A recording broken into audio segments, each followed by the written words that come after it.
Hello and welcome to the France 24 interview. Our guest today is Dani Yatom. He was the head of the Mossad, Israel's foreign intelligence service, between 1996 and 1998. Thank you very much for being with us.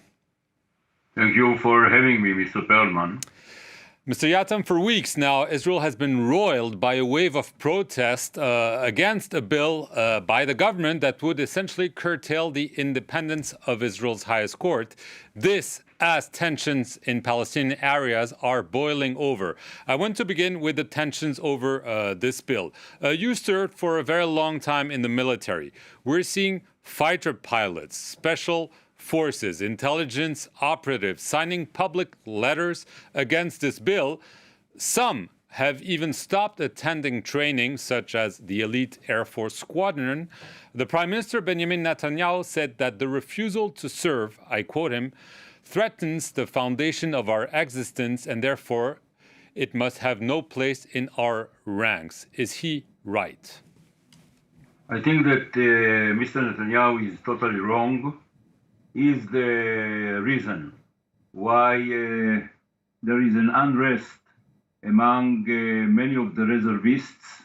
As you know, and the others, the audience should know, the Israeli security is leaned on the Israeli Defense Forces and mainly its reservists. And the one that ignited the situation and caused many very good Israelis, patriots, Israeli lovers, Jewish lovers, to go every week to the streets and to demonstrate against the judicial coup of the government is the government itself. And Netanyahu in its leadership as the leader of the country, due to the fact that he tries with some others to change totally the face of the Israeli country and to cause and to bring the very vivid democracy to a situation of dictatorship. And we will not allow it. You said you will not allow it. The test will be, let's assume the reform is adopted. Do you think that there is a possibility that the top security officials in Israel, let's say the chief of staff of the armed forces, the heads of the Mossad, which you were once, the head of the internal security, will take the orders of the prime minister or not? I mean, is there a risk that it could get to that? If Israeli regime will be changed to dictatorship, meaning no restraints of the government, and all the power is at the hands of one man and the government, and one man is Netanyahu and the government. And all of this is in order to being able to run away from the trial that he is facing with bribery, breach of trust, and another frauds, yes. Frauds, yeah, another accusation. I'm afraid to say, and I know my people very, very well. I was born here, and I'm now 78 years old.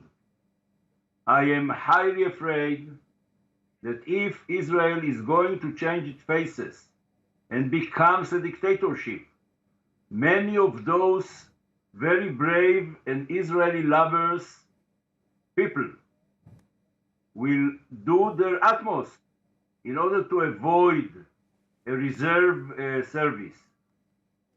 It will cause also fractures in the standing forces, and not only among the reservists.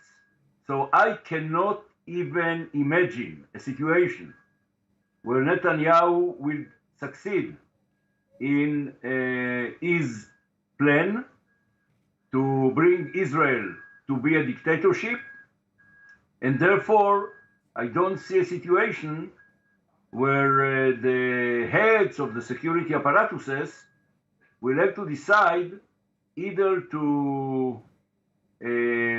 listen to the government and the prime minister, which will be dictatorship, or to listen to the Supreme Court. It won't happen. We will stop it before it is happening. And therefore, for now, I think your question is a theoretical one. Right. Ehud Barak, who was prime minister, you were his chief of staff, he said that if the bill is adopted, there should be a non-violent civilian disobedience movement. Is this what you're calling for? I mean, this is like unprecedented. This is unprecedented, but the situation is unprecedented. And what Netanyahu is trying to do in order to save his skin, so to speak, because of the trial, is also unprecedented. And his partners, I'm aware also of the contribution, so to speak, of his partners, the leaders of the ultra-right messianic parties, which are headed by Smotrich and Ben-Gvir. Their idea is to change Israel totally, not only that Israel will be a dictatorship, but also that Israel will become a halakha country, that the law will be the law of the Torah. And of course, this is something that we will not allow.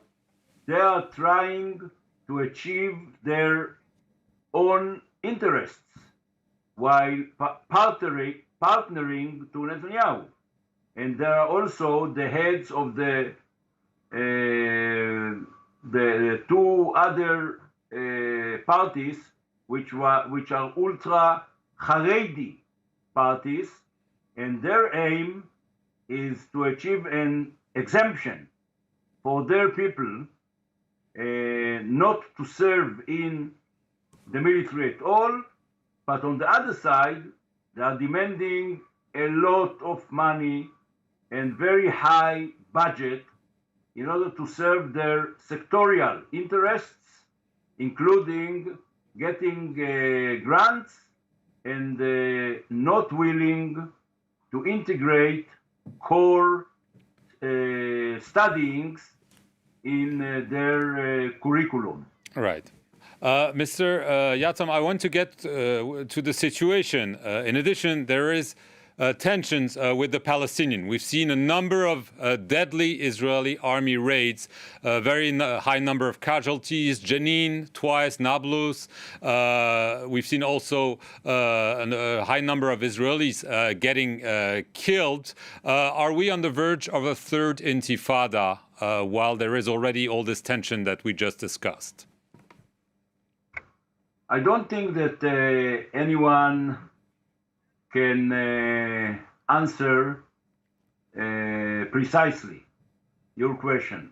What I know is that call it an intifada or don't call it an intifada, there is a growth of terror. And there is the growth of number of terror attacks and attempts to carry out terror attacks by Palestinians against Israelis, against settlers, and some others. We have to defend our country. We have to make sure that our people will be safe wherever they travel and wherever they go, including the West Bank. So we will continue to fight terrorism. And to fight terrorism efficiently means to fight terrorism, to chase the terrorists to the places where they are hiding 24 hours, 7 days a week, all along the year and the years. This is the way to fight terrorism. And as long as there is the phenomenon of terrorism, which is not going to evaporate, we will continue to carry out those regular, so to speak, operations, but also special operations against terror. This is a must. We have to do it. But in addition to it, we have also to give some hope to the Palestinians. And the government should speak about what it intends to do in order to make the lives of the Palestinians easier. So we have to, on one hand, to fight terrorism without any limitation, but on the other hand, to stretch our hand to the Palestinians and to find out what can we do in order for them to have better lives. Last question, Dani Yatom. On February 26th, in the West Bank town of Hurara, after 2 Israelis were killed, we saw settlers rampage, burn cars, homes, and everything. The finance minister said that this town should be wiped out. You've served in the West Bank. Are you concerned that because of some opinions inside the government, things could really turn very bad with the Palestinians, given what's happened there? Yes, I'm concerned because I know very well the very sensitive situation in the West Bank and in the relations between Palestinians and settlers and the Israeli Defense Forces, and Palestinians and the Israeli Defense Forces. What happened in the village of Hawara is something that should not happen. We cannot allow, the government cannot allow the Israelis to take the law to their own hands.